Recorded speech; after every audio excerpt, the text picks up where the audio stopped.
أعوذ بالله السميع العليم من الشيطان الرجيم. بسم الله الرحمن الرحيم.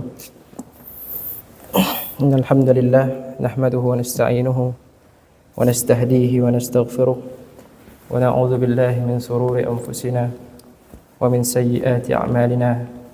إنه من يهده الله فلا مضل له ومن يضلله فلا هادي له. أشهد أن لا إله إلا الله وحده لا شريك له وأشهد أن محمدا عبده ورسوله لا رسول ولا نبي بعده. أما بعد فيا أيها الحاضرون استمعوا لقوله تبارك وتعالى في سورة البقرة: وأتموا الحج والعمرة لله فإن أحصرتم فما استيسر من الحج. Sadaqallahul azim. Bapak-bapak dan ibu-ibu jemaah manasik umrah rahimana wa rahimakumullah,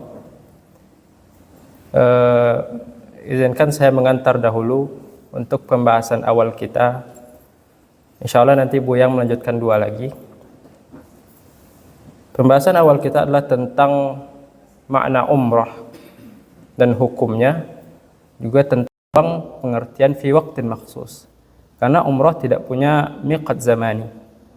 Maksudnya, umrah secara terminologi adalah kumpulan perkataan, kumpulan perbuatan yang dilakukan di suatu tempat yang khusus, yaitu Baitullah, Makkah Al-Mukarramah.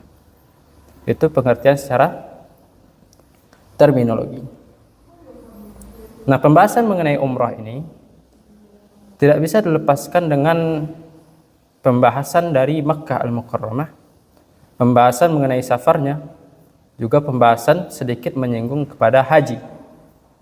Karena di dalam Al-Quran disandingkan antara haji dan umrah. Wa atimul hajja wal umrata lillah. Itulah tempat di mana Allah menyebutkan umrah dalam Al-Quranul Karim. Sekarang kita lihat umrah. Apakah umrah disyariatkan dalam Islam? Jawabannya, ulama bersepakat akan akan pentasyri'an atau kenyataan bahwasanya umrah disyariatkan dan disuruh dalam Islam. Ikhtilafnya di mana? Ikhtilafnya nanti di hukumnya. Apakah ia sunnah atau wajib? Jadi ada khilaf di antara para ulama akan hukum umrah tersebut. Apakah ia sunnah atau wajib? Ayat yang kita bacakan di awal tadi, wa atimmul hajja wal umrata lillah, itu ayat surat Al-Baqarah, ayat ke wa atimmul hajja, juz kedua kalau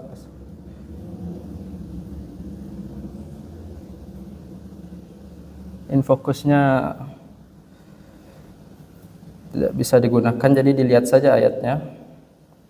Wa atimmul hajja wal umrata lillah. Dari situ, dari ayat yang tadi, ulama berbeda pendapat akan hukum melaksanakan umrah. Setelah kesepakatan, setelah satunya kalimat para ulama tentang pentasyri'annya atau kenyataannya masuk dalam syariat Islam.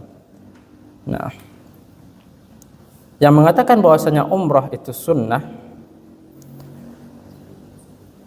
berpegang kepada ayat tadi, wa atimmul hajja wal umrata lillah.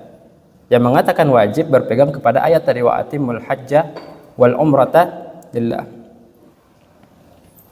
Siapa yang mengatakan wajib? Yang mengatakan wajib adalah qaulun azhar, pendapat yang zahir dari dua perkataan Imam Syafi'i. Jadi mazhab Syafi'i mengatakan bahwasanya umrah itu wajib. Wajibnya kapan? Marrah fil umri, satu kali seumur hidup. Itu mazhab Syafi'i dan juga mazhab Imam Ahmad bin Hanbal dan juga mazhab Imam Al-Bukhari dalam kitab hadis beliau.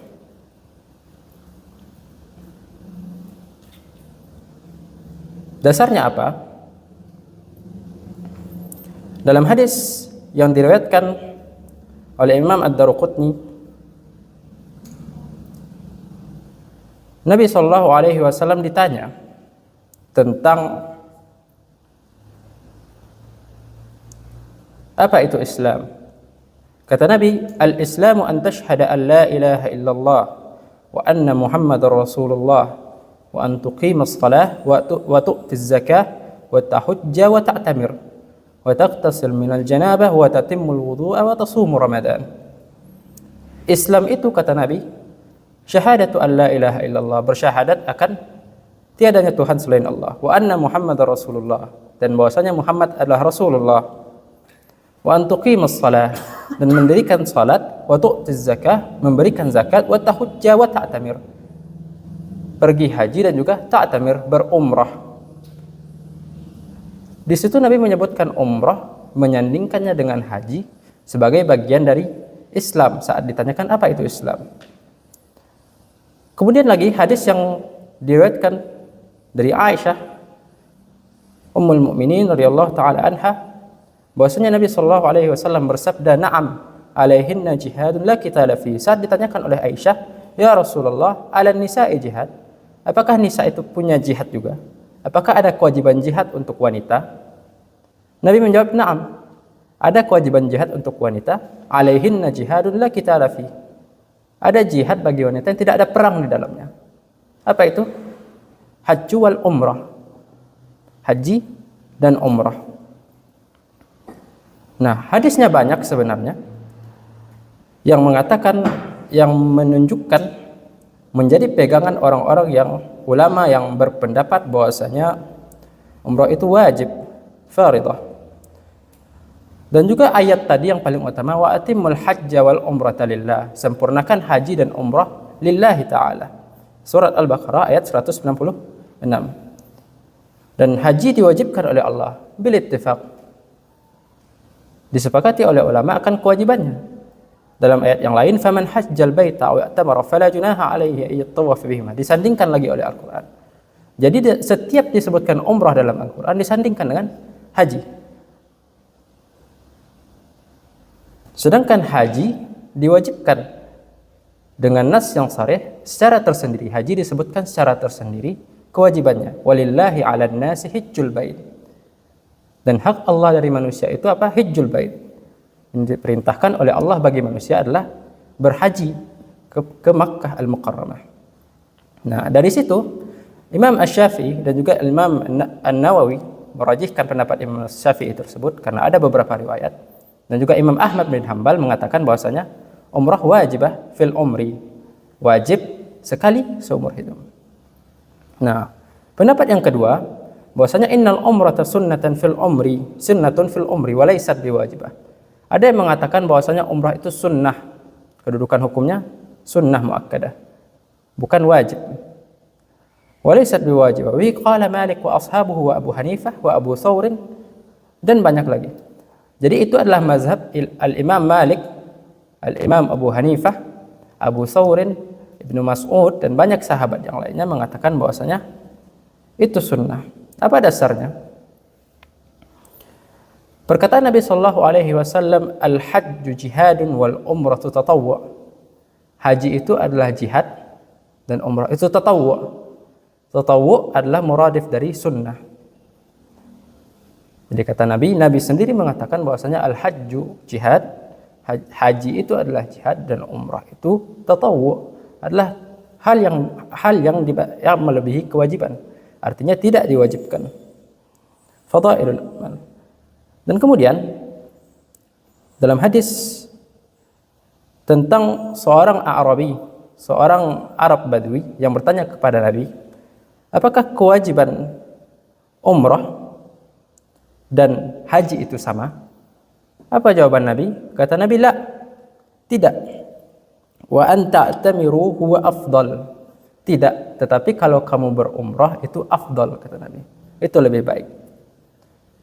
Nah, dari dua hadis tadi ulama berkesimpulan bahwasanya umrah itu sunnah. Dan inilah kita anggap kuat. Lalu apa jawaban tentang hadis yang mewajibkan tadi? Dalam ayat wa atimmul hajja wal umrata lillah, itu adalah perintah untuk menyempurnakan, bukan perintah untuk mengerjakan. Jadi bagi seorang yang telah masuk ke dalam ibadah umrah, wajib baginya untuk menyempurnakannya, bukan dalil untuk kewajiban umrah itu sendiri. Dan dalam banyak tempat dalam Al-Quran, umrah selalu disandingkan dengan haji. Tidak ada dalil khusus yang menyebutkan akan kewajibannya. Karena itu kita rajihkan bahwasanya yang kuat sebenarnya adalah umrah itu sunnah muakkadah, hukumnya sunnah. Namun melihat kondisi sekarang, akan keinginan kaum muslimin untuk berziarah ke Baitullah, dan juga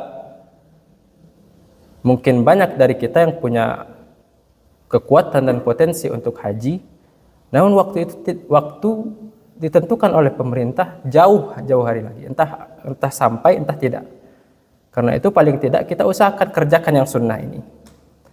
Jadi kesunahannya lebih akad, lebih kuat lagi. Itu sekilas tentang hukum umrah dan kaitannya dengan haji. Nah, bagaimana tentang haji yang berulang? Haji yang berulang. Umrah yang berulang. Tikrarul umrah, mengulang umrah disyariatkan dalam Islam. Disyariatkan dalam Islam. Kenapa? Karena Nabi berumrah 4 kali sebelum pergi berhaji. Apa hukumnya? Tetap sunnah. Hukumnya tetap sunnah. Ada beberapa yang memakruhkan hal tersebut seperti Al-Imam Malik. Namun itu pendapat yang tidak kuat. Jumhur mengatakan ia sunnah. Mengulang umrah itu sunnah. Juga dalam sebuah hadis, bainal umrati wal umrah kafaratun. Jadi antara satu umrah dengan umrah yang lain adalah kafarah, penghapus dosa orang-orang yang melaksanakannya. Apa hadisnya? Bainal umrati wal umrah kafarah.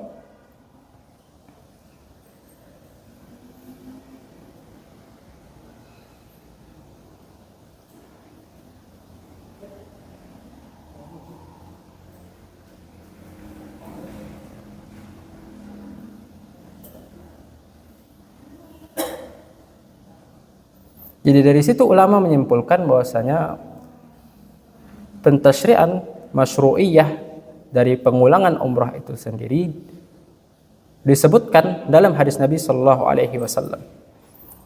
Jadi itu masuk juga dalam fadailul umrah, keutamaan umrah. Antara umrah yang satu dengan umrah yang lain, kalau seseorang mengulang, adalah posisi menutup dosa orang-orang tersebut. Jadi ada pengampunan antara satu umrah dengan umrah yang lain. Itu dalam hadisnya. Kemudian kita masuk kepada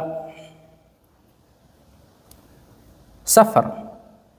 Apa itu safar? Safar adalah, sebentar.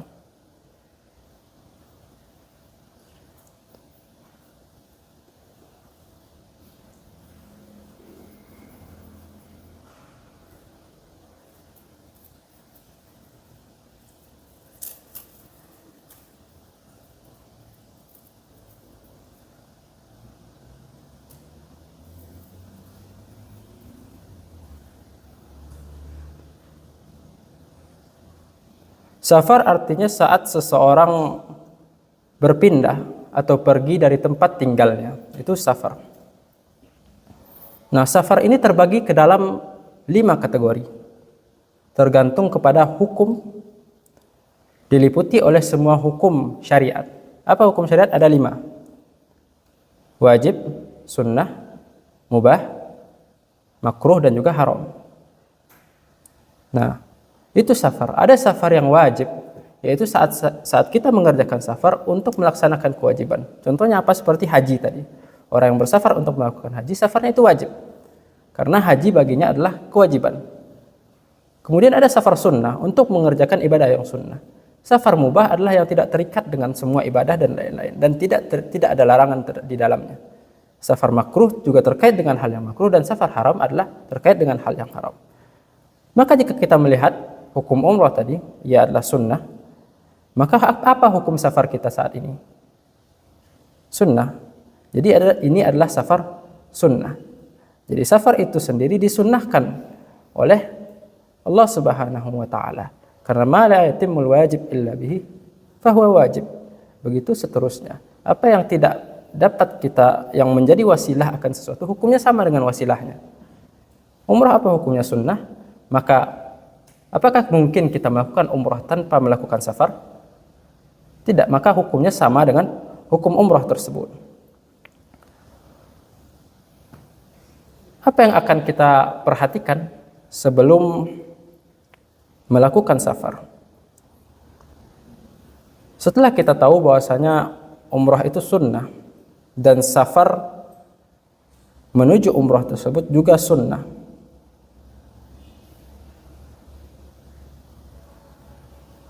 sebentar.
Nah, setelah kita tahu apa posisi safar tadi, kita katakan posisinya sunnah, maka kita perlu mengetahui adabnya. Kita perlu mengetahui apa yang perlu dipersiapkan sebelumnya saat dilakukannya. Sebelum melakukan safar, ada beberapa yang perlu diperhatikan. Yang pertama adalah ikhlasun niyyah lillahi ta'ala. Dalam ayat tadi apa yang disebutkan oleh Allah? Wa atimul hajja wal umrata lillah. Nah, niat lillah itu tadi yang perlu kita tumbuhkan. Itu kapan dipersiapkan? Sekarang, sebelum kita melakukannya. Itu yang pertama, yaitu ikhlasun niyyah lillah. Dalam sebuah hadis yang mungkin dihafal oleh banyak oleh kita, innamal a'malu binniyat. Sungguhnya amal itu bergantung kepada niatnya. Faman hajara lillahi wa rasulih, maka barang siapa yang berhijrah untuk Allah dan Rasulnya, fa hijratuhu ila Allah wa rasulih, maka hijrahnya itu untuk Allah dan Rasulnya. Faman kanat hijratuhu ila Allah ila dunya yusibuha imra'atun yankihuha, maka barang siapa yang hijrahnya untuk dunia yang ingin dicapainya, maka itulah yang didapatnya dari hijrahnya tersebut. Intinya apa? Niat itu adalah yang menentukan amalan kita tadi. Jadi yang pertama apa dulu? Ikhlaskan niat. Karena dengan niat itu bergantung hasil dari apa yang kita kerjakan. Itu yang pertama. Yang kedua, at-tafaqquh. perlu adanya pembelajaran, perlu adanya ilmu yang kita bawa sebelum beramal. Mungkinkah seseorang beramal tanpa ada ilmunya? Jadi kalau kita ingin pergi berumrah, yang perlu dilakukan pertama apa dulu?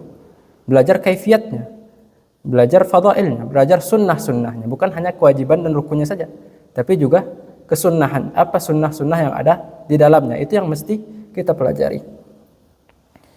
Tafaqquh fid din. Kemudian tumbuhkan ketakwaan kepada Allah. Nah, kalau orang bicara tentang haji dan umrah misalkan, dalam haji walillahi 'alan nasi hajjul bait man istata'a ilaihi sabila. Allah mewajibkan haji bagi manusia, bagi siapa yang punya istita'ah. Nah, ulama sering menafsirkan istita'ah ini dengan zat dan rahilah. Zat, perbekalan, dan rahilah, transportasi. Jadi perbekalan ini hal yang berkait dengan istita'ah, kemampuan seseorang untuk pergi ke Baitullah. Itu zat, perbekalan. Nah, apa zat perbekalan yang paling utama, yang paling baik? Ketakwaan kepada Allah Subhanahu wa taala. Dalam ayat yang lain, fa inna khairaz zat at-taqwa. Fa inna khairaz zadit taqwa. Perbekalan yang terbaik itu apa? Ketakwaan kepada Allah. Bagaimana menumbuhkan ketakwaan? Dengan ilmu tadi. Dengan keilmuan tadi itulah ketakwaan seseorang akan tumbuh kepada Allah Subhanahu wa taala. Selanjutnya, yang perlu dipersiapkan sebelum pergi bersafar adalah taubah.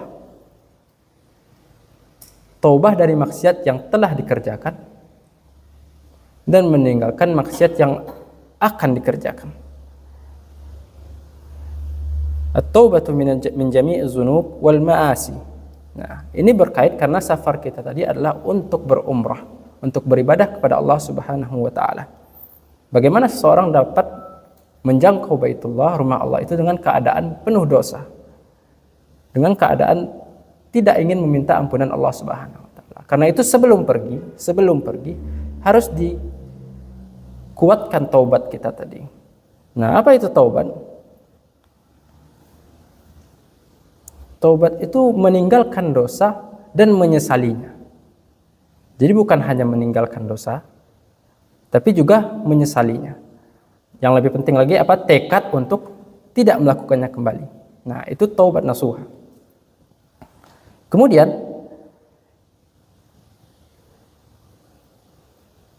berkaitan dengan ilmu yang mesti dipelajari tadi, bukan hanya ilmu tentang kaifiat, larangan-larangan, juga sunnah-sunnahnya, tapi hafallah doa-doa dan zikir-zikir di dalam perjalanan. Ini istiadat sebelum pergi. Kenapa? Karena dalam perjalanan, dalam keadaan safar, seseorang disunnahkan untuk memperbanyak zikir dan doa. Dalam sebuah hadis yang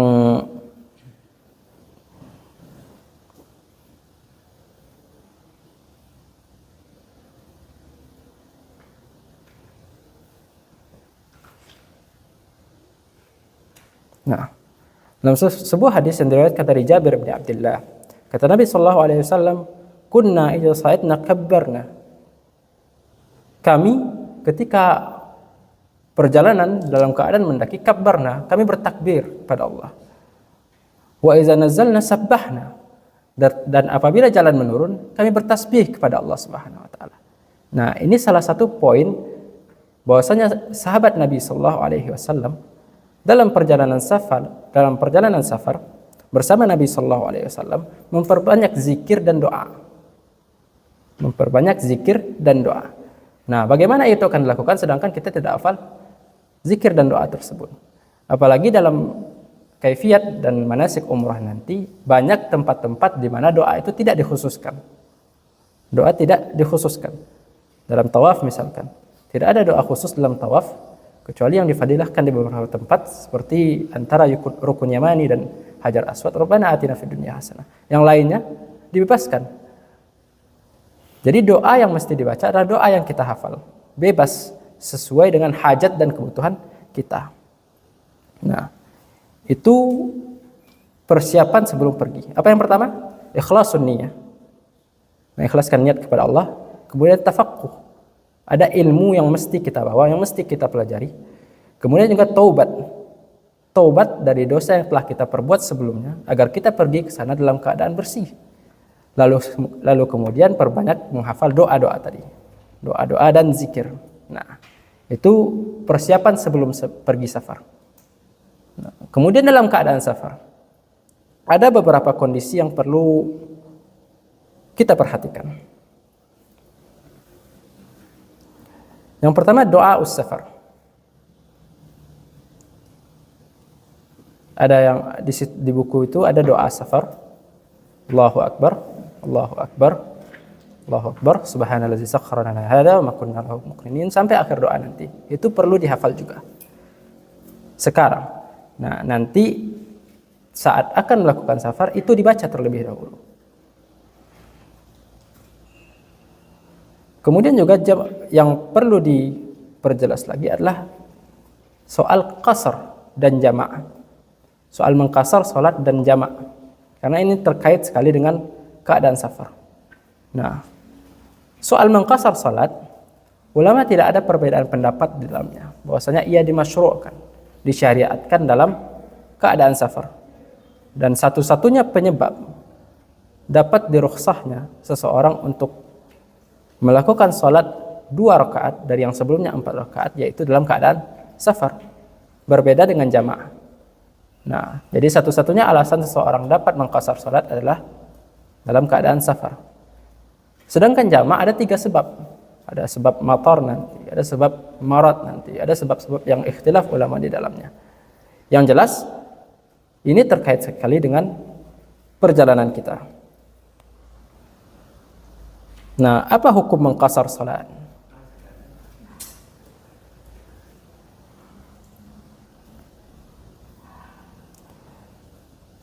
Pertama kita katakan ia masyru', disuruh oleh Allah. Apa dalilnya? Berkata Allah Subhanahu wa taala, "Wa idza darabtum fil ardi falaysa 'alaikum junahan an taqsuru minas salati in khiftum ay yuftinakumul ladzina kafaru." Apabila engkau darabtum fil ardi, melakukan peperangan di muka bumi, falaysa 'alaikum junahun an taqsuru, maka tidak ada masalah bagimu mengqasar salat, an taqsuru minas salat in khiftum ay yuftinakumul ladzina kafaru. Nah, ini yang membuat ada qaul syadz. Jadi kita mengatakan tadi ulama sepakat bahwasanya ini disyariatkan dalam safar. Namun nanti ada khilafnya syadz, tidak mu'tabar dari Aisyah radhiyallahu taala anha ummul mukminin mengatakan bahwasanya qasar itu hanya dibolehkan dalam keadaan khauf, dalam keadaan takut. Kenapa? Karena dalam ayat tadi, idza darabtum fil ardi falaysa 'alaikum junahun an taqsuru minas salati in khiftum. Nah, di situ apabila kamu takut. Jadi qasar hanya dapat dilakukan menurut pendapat yang diriwayatkan dari Ummul Mukminin Aisyah, bahwasanya itu hanya dapat dilakukan pada saat keadaan takut. Karena dalam ayat tadi, la junahun an taqsuru minas salati in khiftum. Tidak ada larangan bagimu mengqasar salat jika kamu dalam keadaan takut. Takut akan apa? Takut akan adanya serangan dari kaum kafir. Nah, dari sini Aisyah menetapkan bahwasanya qasar itu hanya dilakukan dalam keadaan takut tadi, dalam keadaan takut akan serangan kaum muslimin, yaitu dalam keadaan perang. Tapi itu qaulus syadz. Kenapa? Karena Nabi Shallallahu Alaihi Wasallam diriwayatkan dari beliau banyak hadis bahwasanya beliau mengqasar salat dalam keadaan safar. Bahkan dalam satu hadis diriwayatkan bahwasanya Nabi Shallallahu Alaihi Wasallam tidak salat rubaiyan, sama sekali tidak pernah salat 4 rakaat saat beliau dalam keadaan safar. Salah satunya hadis dari Ibnu Umar misalkan, sahibtu Rasulullah sallallahu alaihi wasallam fa kana la yazid fi as-safari ala rak'ataini. Kata Ibnu Umar, saya menemani Rasulullah sallallahu alaihi wasallam dalam keadaan safar. Fa kana la yazidu fi as-safari ala rak'ataini. Dan beliau sallallahu alaihi wasallam tidak menambah salat lebih dari 2 rakaat. Wa Abu Bakr wa Umar wa Utsman kadzalik. Dan Abu Bakar, Umar dan Utsman juga melakukan hal yang demikian. Jadi Nabi Shallallahu Alaihi Wasallam berdasarkan riwayat dari Ibnu Umar terus mengqasar salatnya dalam keadaan safar. Begitu pula Umar, Abu Bakar dan Utsman radhiyallahu taala anhum. Kemudian jadi apa hukum qasar tersebut? Apa hukum dari mengqasar salat sedangkan kita punya kemampuan untuk mengitmamnya, untuk menyempurnakannya menjadi 4 rakaat? Nah, banyak ulama berpendapat bahwasanya ia sunnah. Juga ada yang mengatakan afdal. Tujuannya sama, bahwasanya ia disarankan untuk dilakukan. Dalilnya apa? Perkataan Rasulullah sallallahu alaihi wasallam, "Innallaha yuhib an tu'ta rukhasuhu kama yakrahu an tu'ta ma'siyatuhu." Allah mencintai atau menyenangi rukhsahnya itu diambil. Jadi posisi qasar itu rukhsah, keringanan dari Allah Subhanahu wa taala. Dan Allah senang saat keringanan yang diberikannya itu diambil oleh hambanya. Itu berdasarkan hadis tadi. Innallaha yuhibbu an tu'ta rukhasuhu. Allah menyenangi rukhasnya itu diambil, dikerjakan. Kama yakrahu an tu'ta ma'siyatuhu. Sebagaimana Allah membenci saat seorang hamba melakukan maksiat. Itu perbandingannya. Kebencian Allah akan maksiat yang dilakukan hambanya sama dengan kesenangannya saat hamba tadi mengambil rukhsahnya. Ini hadis yang diriwayatkan oleh Imam Ahmad bin Hanbal. Dalam lafaz yang lain, Innallaha yuhibbu an tu'ta rukhasuhu kama yuhibbu an tu'ta azaimuh. Jadi posisi rukhsah tadi lawannya apa? Azimah. Ada rukhsah, ada azimah. Kita sebut qasar adalah rukhsah, keringanan dari Allah Subhanahu wa taala. Keadaan yang lainnya adalah azimah. Ini dalam istilah para ulama usul. Azimah adalah hukum tanpa adanya rukhsah.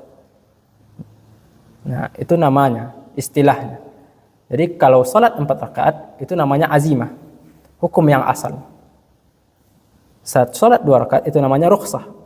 Nah, dalam hadis ini disebutkan, Innallaha yuhibbu an tu'ta rukhasuhu. Allah menyenangi saat rukhsahnya itu diambil, kama yuhibbu an tu'ta azaimuh. Sebagaimana ia menyenangi saat azimah tadi diambil. Nah, ini dalil orang-orang yang menyamakan bahwasanya orang itu mukhayyar. Jadi Allah menyenangi saat rukhsahnya itu diambil, juga sebagaimana Allah menyenangi saat azimah tadi yang 4 rakaat tadi diambil. Jadi ini dalil orang yang menyamakan. Jadi seseorang muslim saat dalam keadaan safar boleh memilih antara qasar salat dan menyempurnakannya. Dalam had sawa, tidak ada afdaliyah mengambil qasar. Ini pendapat yang lain. Nah, lalu yang mana yang kita ambil? Yang kita ambil adalah pendapat akan kesunahannya. Bahkan ulama seperti Abu Hanifah dan ulama mazhab Hanafiyah mengatakan wajib. Dengan dalil yang pertama tadi, karena Nabi tidak pernah menyempurnakan salat dalam keadaan safar. Wajib. Saat tidak dikerjakan ia berdosa. Itu mazhab Hanafiyah. Namun kita mengambil sunnah dengan dasar dalil yang pertama tadi. Nabi tidak pernah dalam keadaan safar melebihkan salatnya dari 2 rakaat. Dari salat sunaiyah. Nah, kita tahu semuanya tentang kaifiyat qasar salat. Yaitu salat yang 4 rakaat seperti zuhur, asar dan isya, dari 4 rakaat dilakukan 2 rakaat. Nah, dan kita rajihkan kesunnahan untuk mengambil itu. Mengambil qasar tadi dalam keadaan safar sunnah. Namun bagaimana jika kita berada dalam Masjidil Haram?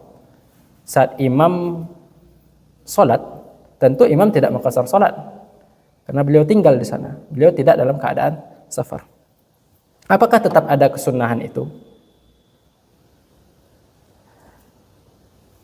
Yang jelas dari Ibnu Abbas radhiyallahu taala anhu mengatakan bahwasanya saat kunna ma'al jamaah, salat kita itu salat imam. Salat kita, salat imam. Jadi kesunahannya di mana? Mengikuti imam tadi. Jadi jangan mengqasar salat pula di Masjidil Haram saat berjamaah. Ikuti salat imam 4 rakaat, sempurnakan.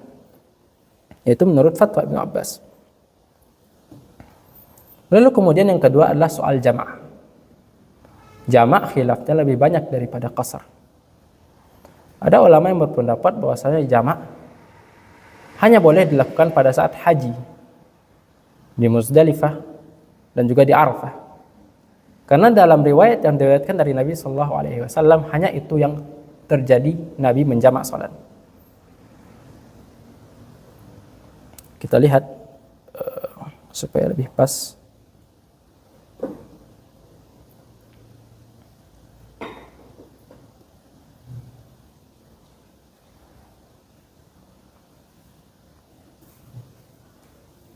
Nah, hadisnya apa?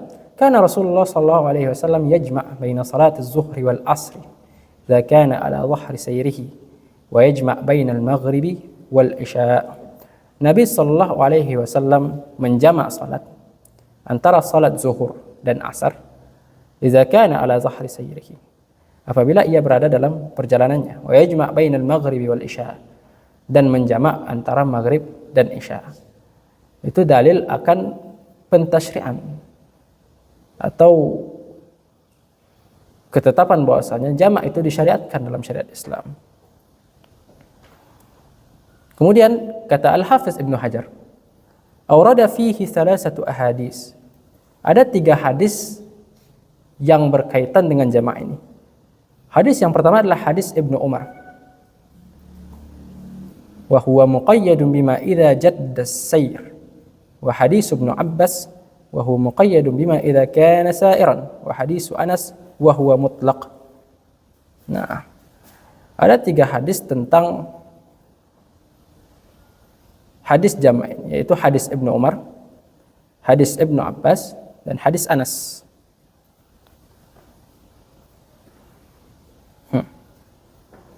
Nah, Ibnu Hajar siapa? Ibnu Hajar adalah pensyarah dari kitab Sahih Al-Bukhari. Dan Imam Al-Bukhari saat mensyarah Imam Ibnu Hajar saat mensyarah hadis ini mengatakan, Imam Bukhari meletakkan 3 hadis dalam kitab beliau. Hadis Ibnu Umar yang mana ia mengatakan itu muqayyad idza jadda sayr, apabila perjalanan itu berat. Dan hadis Ibnu Abbas wa muqayyadun bima idza kana sa'iran, apabila ia benar-benar dalam perjalanan. Wa hadis Anas wa huwa mutlaq, dan hadis Anas yaitu tidak ada taqyid apapun, tidak ada ikatan apapun. Mustamal al-musannif at-tarjamatul mutlaqah. Nah, sedangkan musannif al-Imam Al-Bukhari menggunakan kalimat mutlaqah. Jadi jamak dalam safar mutlaqah dibolehkan. Ka'annahu لأن القيد فرد من أفراده كأنه رأى جواز الجمع بالسفر. Seakan-akan Al-Imam Al-Bukhari mengisbatkan kebolehan menjamak salat tanpa qaid apapun. Jadi selagi dalam keadaan safar, seseorang boleh menjamak tanpa ada qaid apapun, istilahnya. Tanpa ada syarat apapun dalam safar tersebut. Tidak ada syarat harus safar itu berat misalkan. Tidak ada syarat harus ada masyaqqah di sana. Harus ada kesulitan di sana. Jadi itu yang disebutkan Ibnu Hajar saat mensyarah kitab Al-Bukhari. Sawa'un kana sa'iran am la, sawa'un kana sayratan mujiddan am la. Sama saja saat ia dalam perjalanan atau tidak. Sama saja saat ia dalam perjalanan yang berat atau tidak. Wa ala dzalika katsirun minas sahabati wa huwa alladhi tadullu alaihi al-ahadits as-sahihah. Karena itu, dan itu adalah mazhab kebanyakan sahabat. Nah, jadi kita menyimpulkan bahwasanya jamak itu disyariatkan dalam syariat Islam. Walaupun ada mazhab yang mengatakan tidak. Kemudian hukumnya apa? Berbeda dengan hukum qasar tadi, yang mana ia adalah sunnah. Hukum jamak adalah mukhayyar. Jadi seorang muslim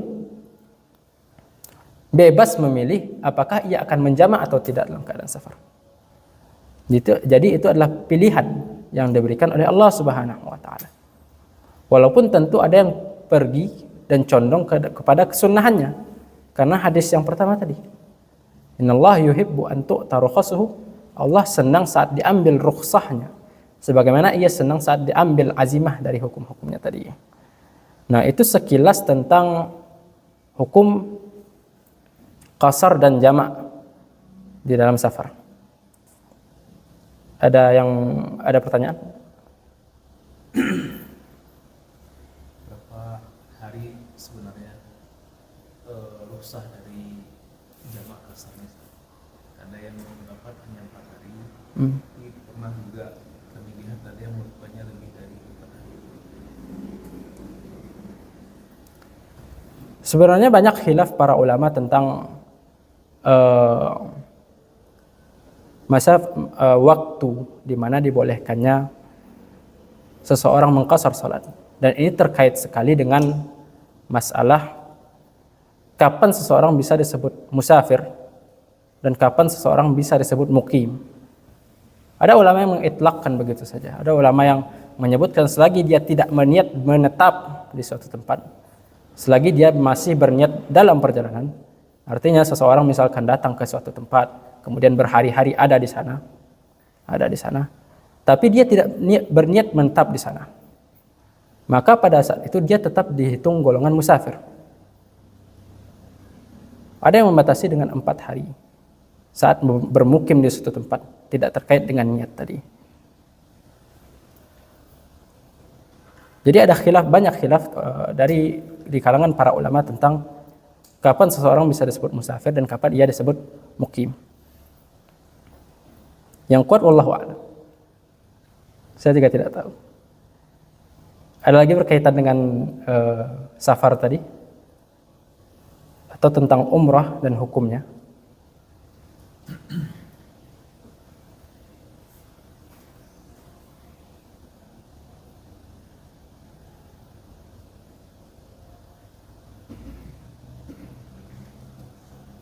Oke, jadi jelas kita simpulkan apa yang kita sebutkan tadi. Hukum umrah adalah sunnah muakkadah. Yang kita pilih adalah sunnah muakkadah.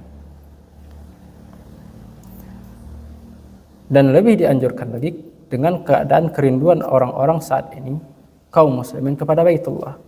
Jadi ia sunnah muakkadah, bukan wajib. Dan tikraruha, dan mengulang umrah tadi juga sunnah. Karena Nabi mengulang umrah beliau sampai 4 kali. Kemudian hukum safar yang perlu dipersiapkan apa tadi?